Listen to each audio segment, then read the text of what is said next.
Deep dives and blue skies. Welcome back to Talking Blue with Nick, the best Dodgers analytical podcast that you can find.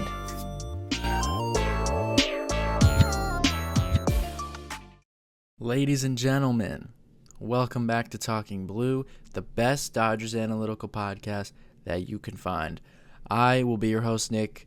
Today, you are listening to episode 56. We're going to do a recap of the Dodgers and Padres series, which wrapped up yesterday. Conversation and some talking points about who they'll play next and a little bit of stuff down the line. So, it was an interesting series over the weekend. A lot of bad, some good, kind of weird, a mix of emotions, so we'll get into all that. My dog is here, Gracie. She's listening, so we're all excited. Let's get into it. So, as always, you can get this podcast on Apple Podcasts, on Spotify. Subscribe to the YouTube channel. You can follow us on social media at Talking Blue Pod. You can follow myself at Talking Blue Nick, and on Reddit, competitive-week 8715. I've had a lot of stuff going on. Celebrated my birthday over the weekend. I'll be doing more birthday stuff because my mom's birthday is also close to my birthday. So a lot of stuff going on, but we're still grinding. We're still watching the Dodgers, talking about the Dodgers, diving into them. So before we get into some injury stuff, of course, as you know by now, the Dodgers lost 2 out of 3. Lost the first 2 games, Friday, Saturday. Were able to come back and win Sunday.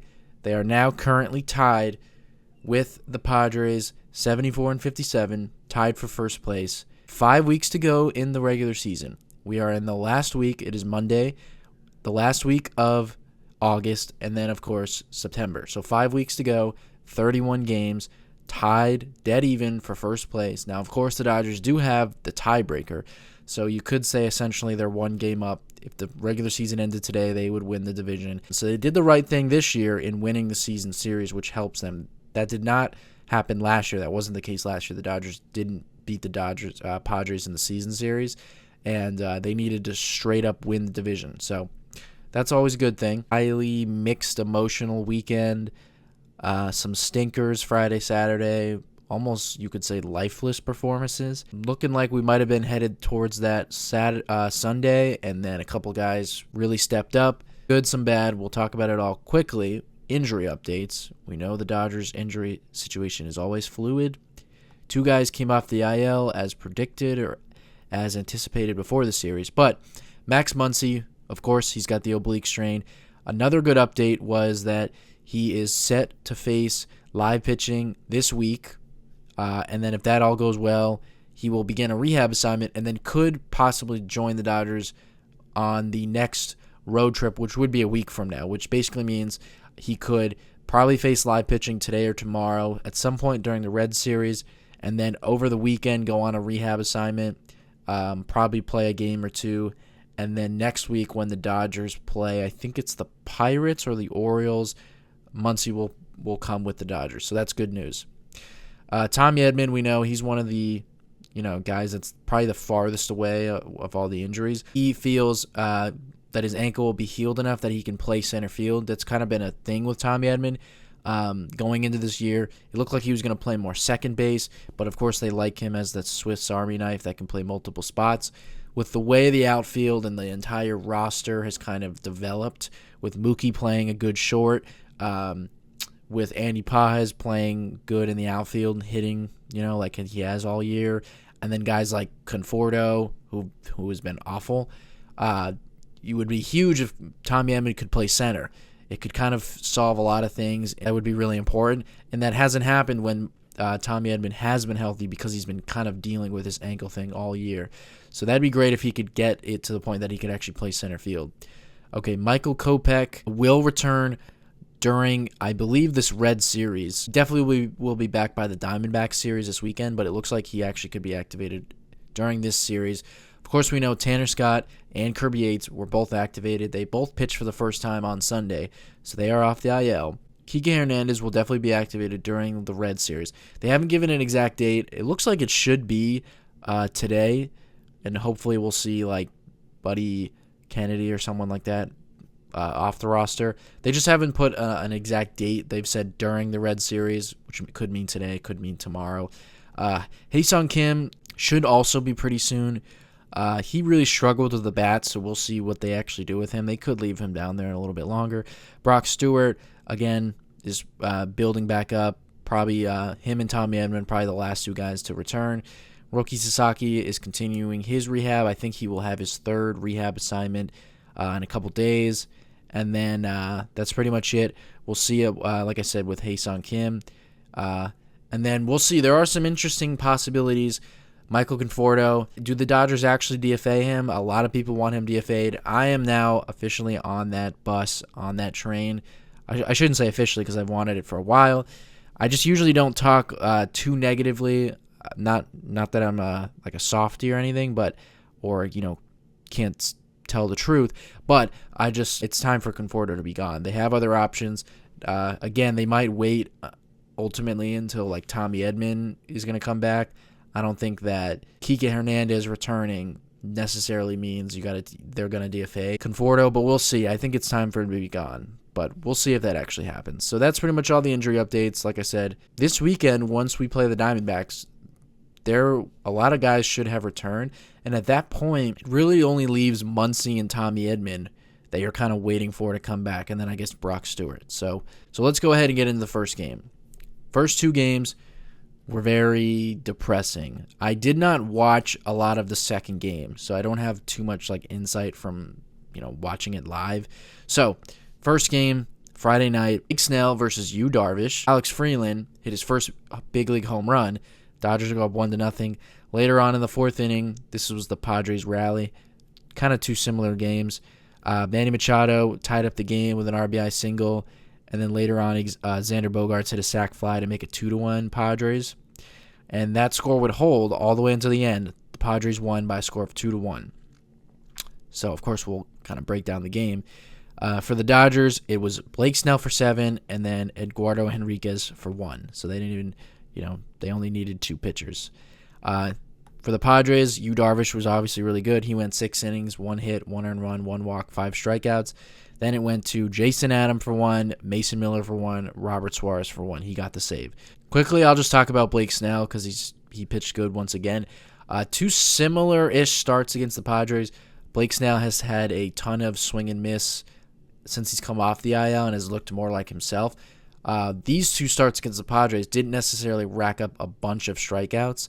So Blake Snell's final line in this game, 7 innings pitched, 6 hits allowed, 2 earned runs, 2 walks, 5 strikeouts. He was getting better actually as the game went along. He threw 97 pitches. So on the year, Blake Snell now has his ERA sub 2. He's got a 1.97. But like I said, these last 2 starts he didn't have a ton of strikeouts. So in 32 innings, he only has 30 strikeouts. But again, his whiff percentage, he's got a 33.5 whiff percentage, gets a ton of chase, 31.3%, not giving up a lot of barrels like Clayton Kershaw, and hard hit balls, which is really good. So he's looked really good. His expected ERA isn't necessarily too high. That's because of the walks that he does have at times. And like I said, isn't getting a ton of strikeouts so far. But that will all even out because Blake Snell is getting a lot of whiffs. Just some guys are putting the ball in play with 2 strikes. And again, his last few starts pitching into the 6th and the 7th, that's really key because Blake Snell is not typically going to do stuff like that. So he's looked great. I really love where he's at, especially with his pitch mix. It seems like every start so far, he kind of finds a pitch and leans on that. He's obviously got the really good 4-pitch mix, really good fastball that has pretty good induced vertical break numbers, and he can get it up there to 97, 98. He's obviously known for his really good curveball.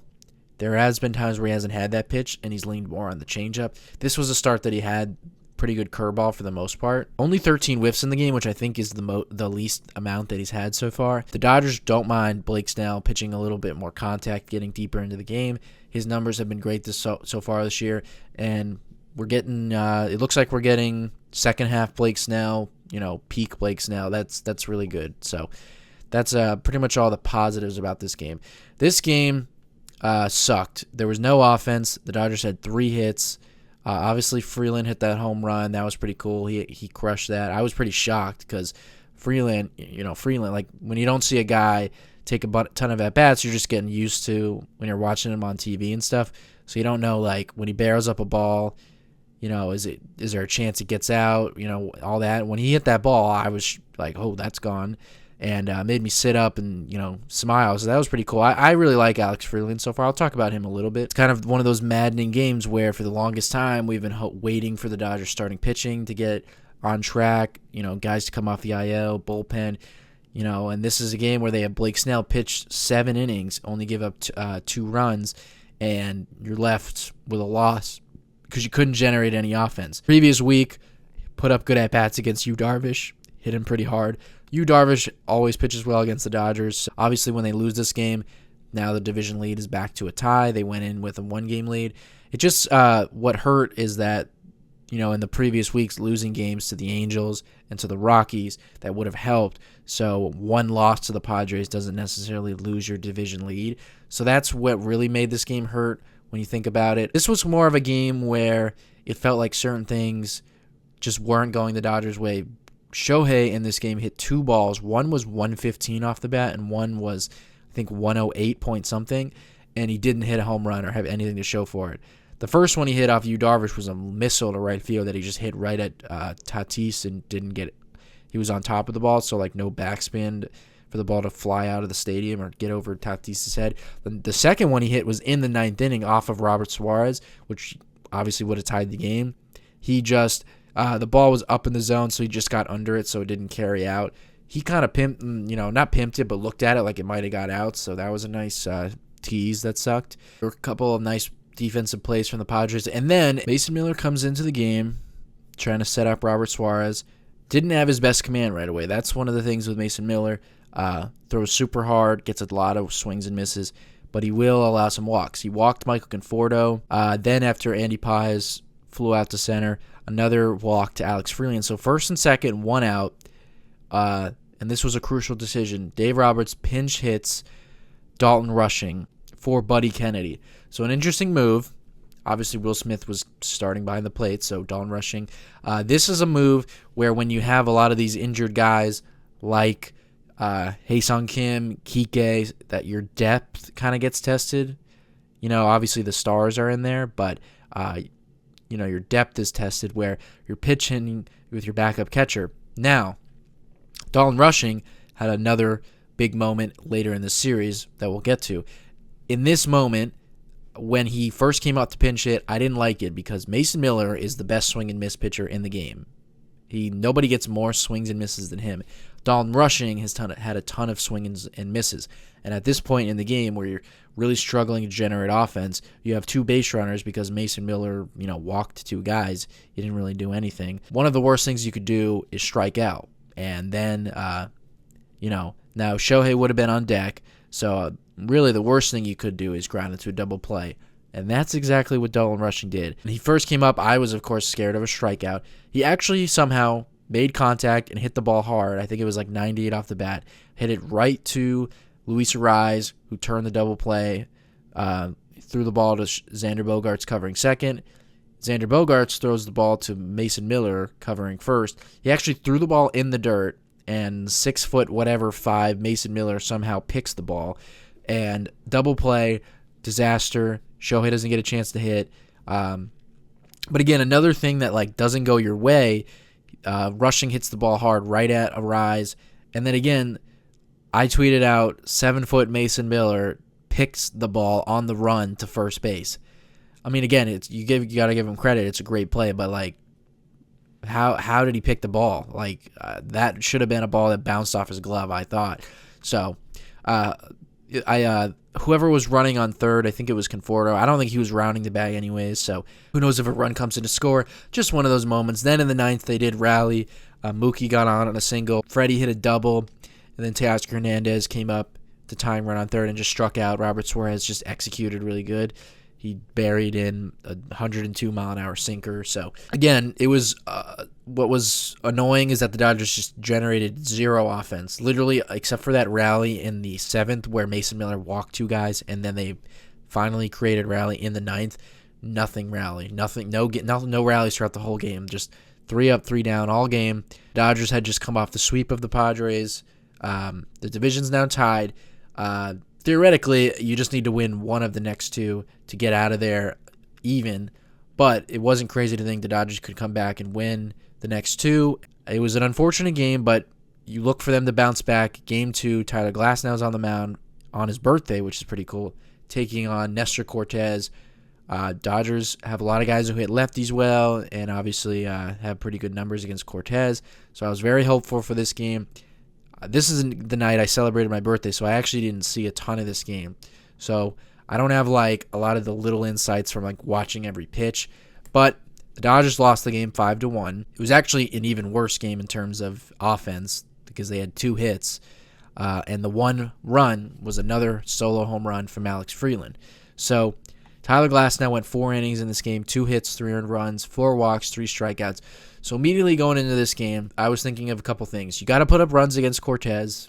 I know that's very obvious, but like, don't let Nestor Cortez go out there and dominate you. And Tyler Glasnow, you got to limit the walks because that's really been his only issue this year is walks. For some reason this year, Tyler Glasnow, who's never been a guy with pinpoint control, but for some reason this year the walks have been like really bad. Like he is walking a ton of guys. And I think it was in the 4th inning where he allowed a lot of walks, and then eventually Ramon Laureano singled to make it 2-0. Jake Cronenworth hit a sac fly, so the Padres went up 3-0.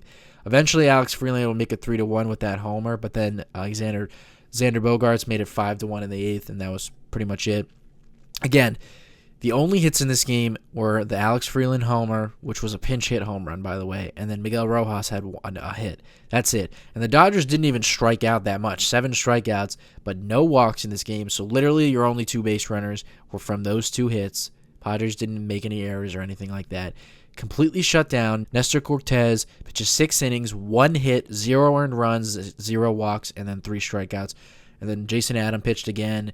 Jeremy Estrada, we'll get to him, and then Morihone closed out the game. This was a lifeless, embarrassing, horrible thoughts performance. Again, I only watched like the first couple innings, and then I wasn't able to see the rest.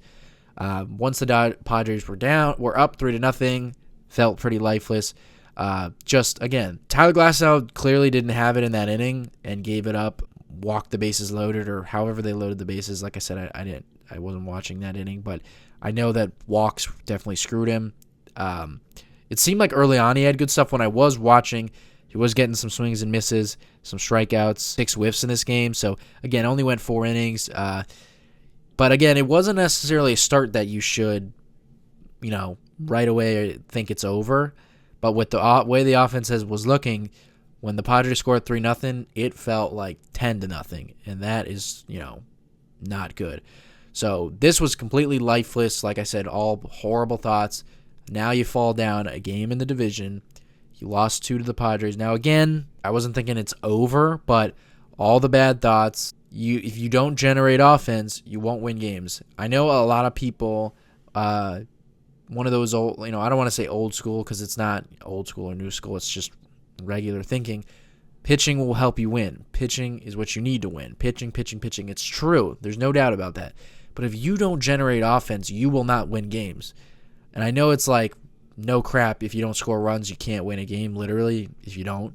But it's like, if your offense is this inconsistent, where you're getting shut down against someone who's not that good, not able to just generate offense, you will not win games. If a 3-0 lead is an insurmountable, lead, or, you can't come back from that, you're not going to win very many games. So, again, don't want to overreact, but it was just 2 pretty lifeless performances. 2 games and a lot of people like to overreact when the Dodgers don't score a ton of runs. Like, if the Dodgers don't win 8-0, it's like, what the heck is going on? You're not always going to score a ton of runs. You do need to be able to win low-scoring games. Like, there are games where your offense doesn't put up a bunch of runs, but you piece it together. But if you don't score any runs, literally, and you're just, there is no rallies, no nothing, like no walks, nothing, like nobody steps up and starts something and does something, you're not really going to win. I'm sorry for those on YouTube. I'm hitting my computer because I'm frustrated. But it's just lifeless. Like, And Petco's a hard place to go into. It's electric. The Padres fans are always, crazy when the Dodgers go in there, even though usually there's a lot of Dodger fans. And the Padres, they won the first 2 games, but they didn't, play incredible. It was really 2 games where they had 1 inning where they just did what they were supposed to. Got a runner on, moved him over, took advantage of some walks from Glasnow, put the ball in play, sac fly, just regular, not living by the homer, nothing like that. Just doing what the Dodgers gave them.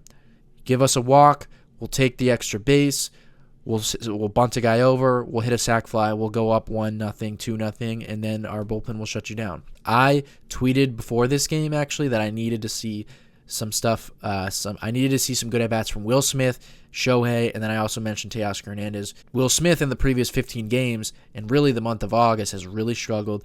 I'm really hoping that we're not trending towards what Will Smith has done the previous 2 years where he fell off in the second half. I don't think so because, it's really just been the month of August.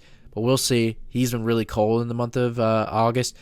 Shohei, I looked it up, going into that game, he had a career OPS in Petco Park in the 600s.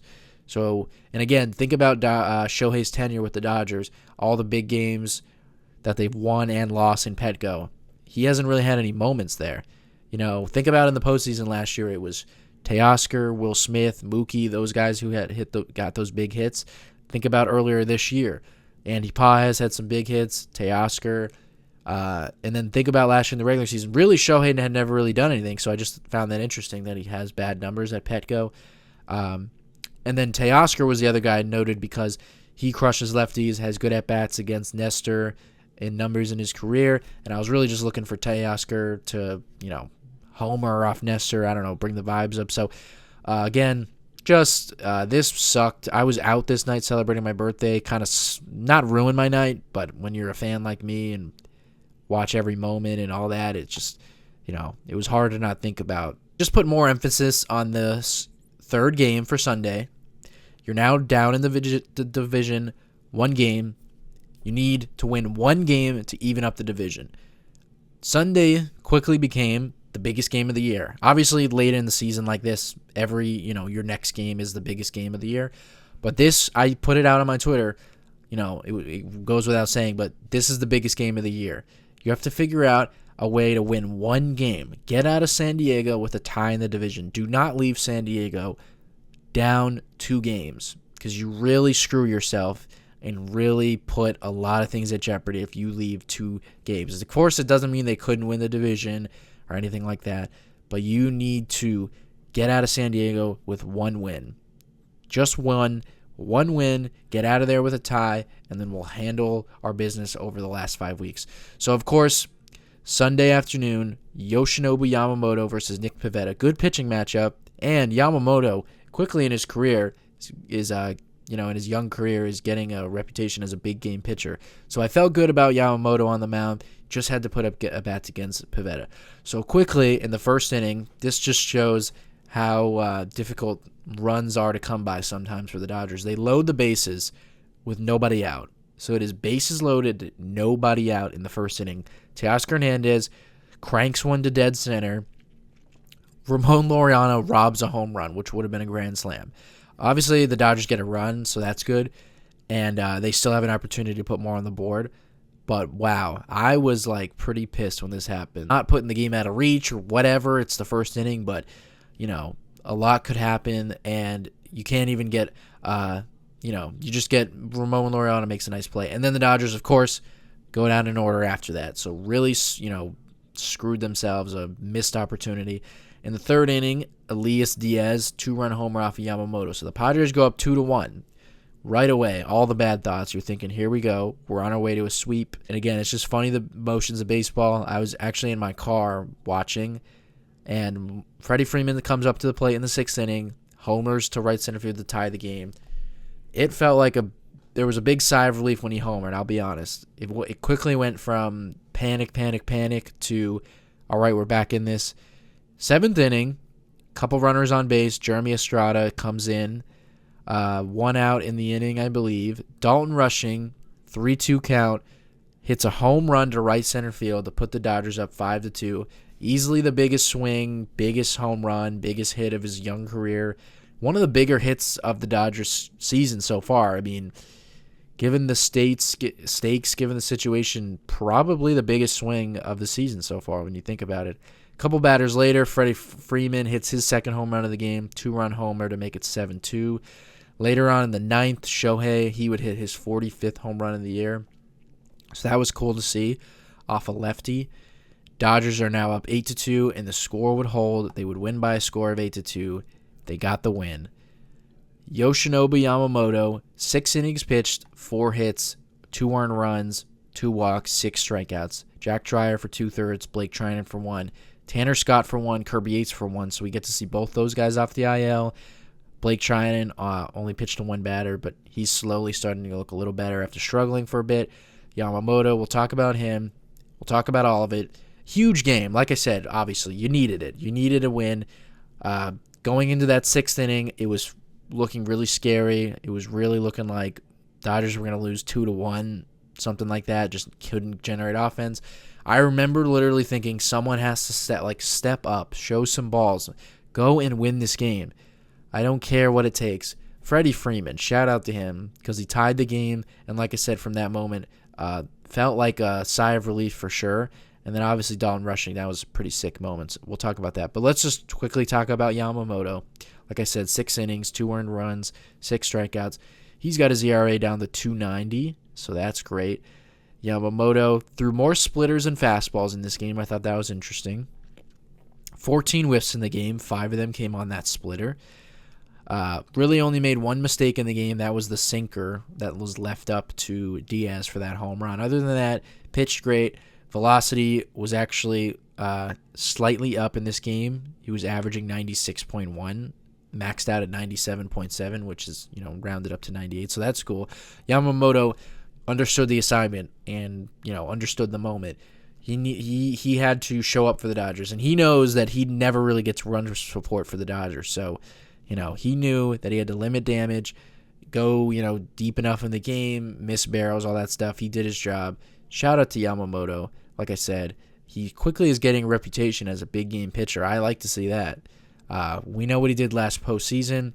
Now, 139 and 2/3 innings pitched, 157 strikeouts. He's got an ERA of 2.90 with a 1.07 whip.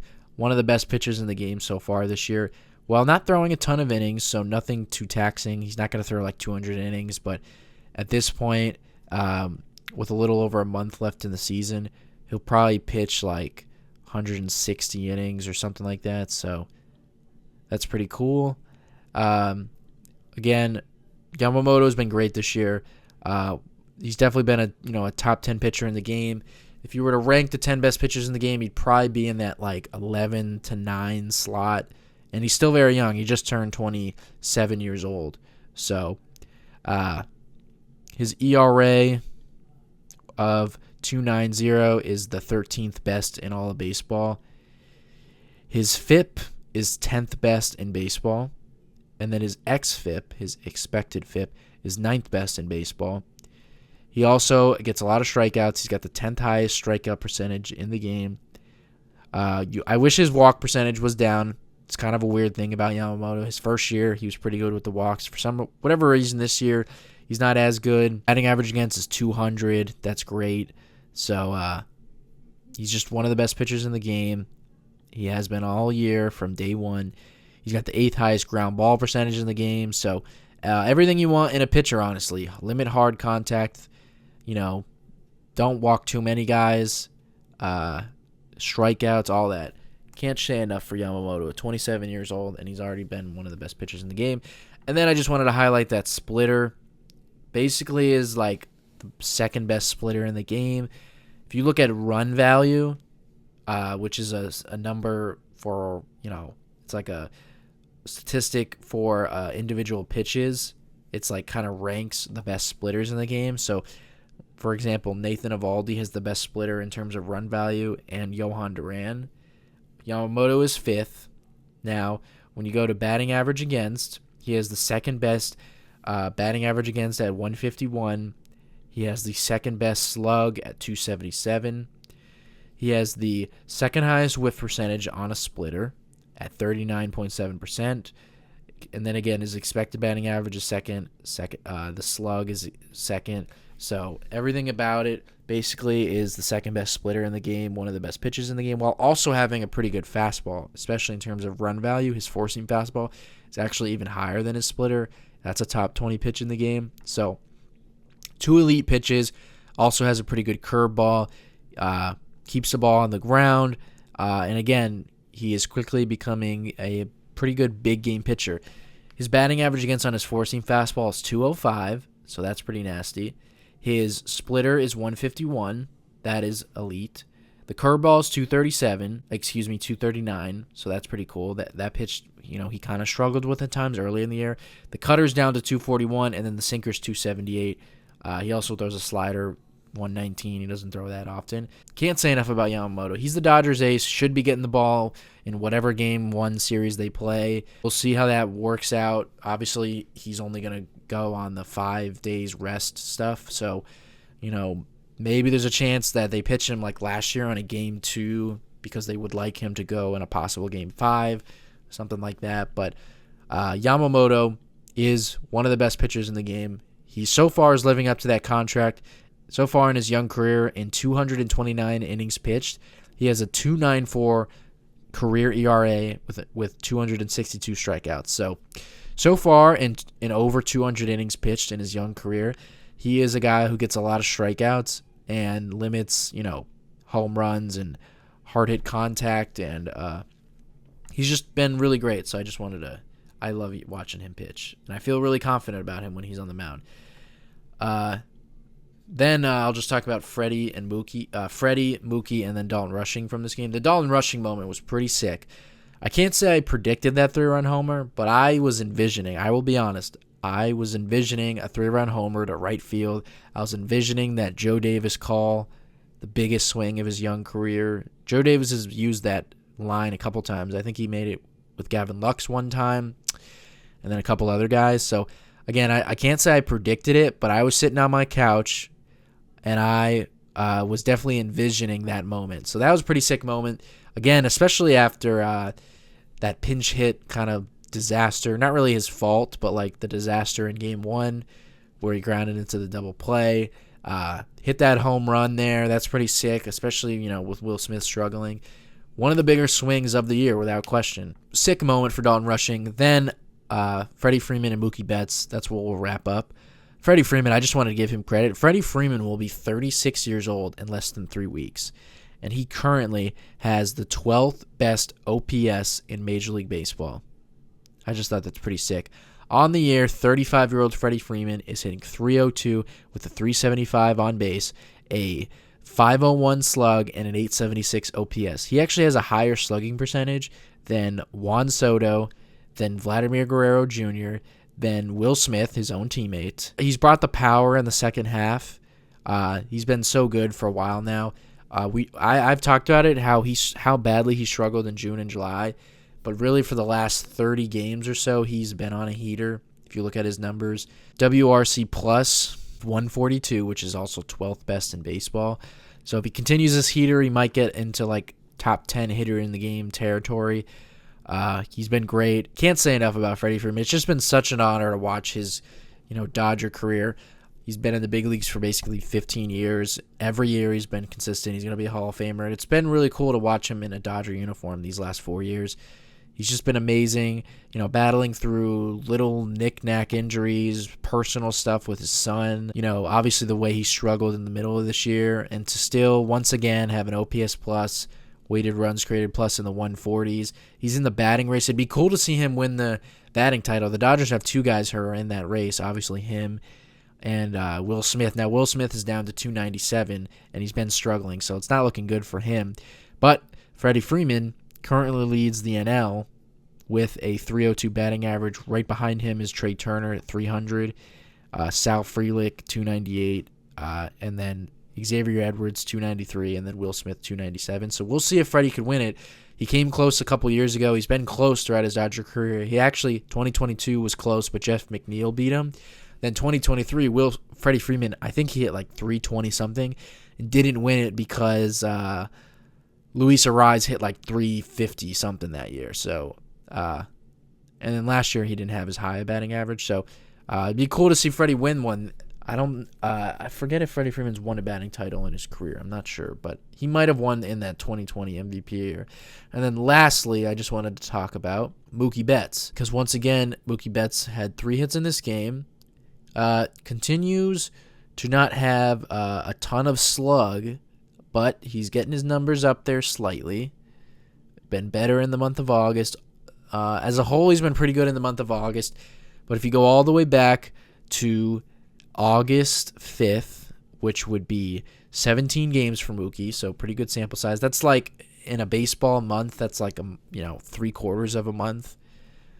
Because of the off days, I know 17 games, you might think is only half a month. It's more about 3/4 because of when you include the off days. So in his last 17 games since August 5th, Mookie Betts, 348 batting average, 410 on base, 464 slug, 874 OPS.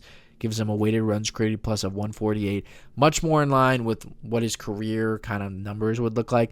Like I said, the slug, 464, isn't like out of this world. He hasn't had a ton of slug, but the 348 batting average is great. And the 410 on base, taking a little bit more walks and obviously just getting on base from the hits. That's great. Continues to look better. He is starting to at least, again, he's not going to save his season, but he's at least starting to save like the feeling of having him hit second. Because with where his numbers have been all year, the more and more you get closer to the postseason, the more and more you can't have a guy with a sub 700 OPS hit second. You're going to have to move him down. He is at least starting to heat up. If this continues into the month of September and throughout the last month of the year, then you can at least justify when you see him in a postseason lineup and you see his numbers and someone thinks, why the hell is that guy hitting second? If he continues this, that would at least justify it. So he's been really good. I would like to see a little bit more pop, but beggars can't be choosers. He's been really good. He's been heating up. Like to see it continue in this series against the Reds. So that's pretty much all my thoughts and all my info on this series. Would you have liked to see the Dodgers win 2 out of 3 or sweep the series or just, win the series? Of course. Would you like to see more offense in the first 2 games? Of course. It definitely makes you nervous and continues the just up and down play and the just, 500 ball that they played for a while now. Definitely not anywhere close to like feeling like we're on a hot streak or anything like that. But with all that said, got out of San Diego, still in first place. Now, 5 weeks left to go in the regular season. If you look at the Dodgers' remaining schedule, it is pretty favorable. If you look at teams above 500, they only play 3, above 500 teams that are like in the postseason hunt. Right now, they today will start a 3-game series against the Reds. I think they're 68 and 63. They're like the one team out of the postseason picture right now that's in the hunt. Then in 2 weeks, 3 weeks actually, they'll play the Phillies. Then after that, the last series of the year, they play the Mariners. Those are the last 3 above 500 teams they play. So in the remaining 5 weeks, they will play some teams that aren't as good. Now, nothing is a given. I'm not saying, hey, book it, the Dodgers are getting hot, because they just played the Rockies and the Angels and did not dominate them. But they will play 2 series against the Diamondbacks, 1 more series against the Rockies. They will play the Pirates. They will play the Giants, and then they will also play the Baltimore Orioles. A couple of them are well below 500. None of them are super easy games. Like Baltimore has gotten closer to 500. I think they're only 10 games under.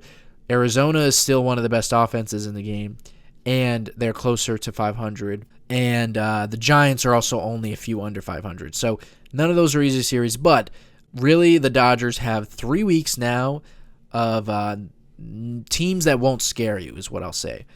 Like I said, Reds right now, Diamondbacks this weekend. Then I think next week is Pirates and Orioles. And then I think after that, it's Rockies and Giants. And then on September 15th, they will play the Pirates. 31 games remain in the regular season. 5 weeks to go. The ball is in the Dodgers' court. That's what I have ready for a tweet to send out. The ball is in the Dodgers' court. It is in their control. You are tied for first place. If it stayed that way, you would win the division. Now, you still want to go for the number 2 spot in the bracket or in the standings, because if you still finish in the 3rd seed, even though you win the division, you still play in the wild card round. So, is there that much of a difference? Not really. But they are now, I think, about 2 games behind the Phillies, have not been able to take advantage of a couple games the Phillies lost. Every time the Dodgers have won, the Phillies also won, and then when the Phillies did actually lose a game because they lost one to the Nationals, the Dodgers weren't able to capitalize. You have 3 weeks now to go up against teams that shouldn't scare you. You can't mess around and lose games. You can't. You have to get hot. I've been saying for a while I want the Dodgers to get hot and to see them get hot. This is your last opportunity. Time is running out to get on a heater. 31 games to go. I'd love to see them win close to 20 games of those 31. We'll see. That might be a lot to ask, but you are playing a lot of teams that won't scare you. And really, you have a lot of these teams to take advantage of, hopefully, and win. And then when we play the Phillies September 15th, that will be the week to decide where the Dodgers will likely finish in that 2 or 3 seed. Hopefully the Dodgers can get hot, maybe create some space from the Padres 2.5, 3 games, and then you can kind of feel confident about the division, and then you go into that series against the Phillies tied, 1 lead, 2 lead, down 1, down 2, whatever. Play good against them, and maybe you can overtake the 2nd seed. We'll see. There's a lot of time to go, but 31 games remain in the regular season, and there is a lot of teams that the Dodgers can beat up on, and it has to start in this Reds series. You don't have to sweep the Reds. I will accept a 2 out of 3, but tonight they're facing Hunter Green. Hunter Green is super nasty, throws super hard. Very easy to see that he could throw 6 shutout innings and strike out 11. You don't have to crush Hunter Green. In fact, I'll let you guys know now. They will not crush Hunter Green. I don't think they will. But you can make it difficult on him. You could give him, 5 innings, 3 earned runs.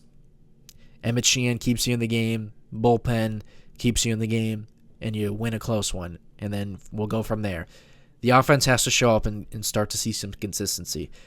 We'll see Kike Hernandez and I think Hae-Sung Kim soon. That'll help some of the depth. Hopefully some less Conforto at-bats. Buddy Kennedy at-bats.